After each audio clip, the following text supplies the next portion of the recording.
কই গেলে? বেরিয়ে এসো। কি হয়েছে? তোমার সতীন এনেছি, বরণ করে ঘরে তোলো, আমি মুতে আসি। ঠিক আছে, তুমি হালকা হয়ে আসো, একে আমি পাতলা করছি। আমি জল খাবো। জল খাবে?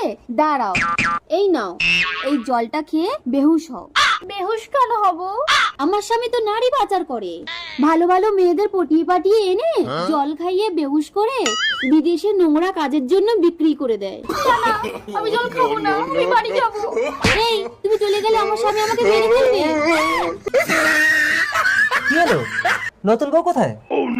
আর বলো না, জলটা দিতে একটু দেরি হয়েছে বলে তোমার নতুন বউ ঝনকে বেরিয়ে গেল। কি বলছো? দেখি জলটা কোন দিকে গেছে। ওই দিকে। যা, এবার জমবে খেলা। নতুন বউ, ও নতুন বউ, আমি নিজের হাতে তোমার জন্য জল এনেছি। আমি জল খাবো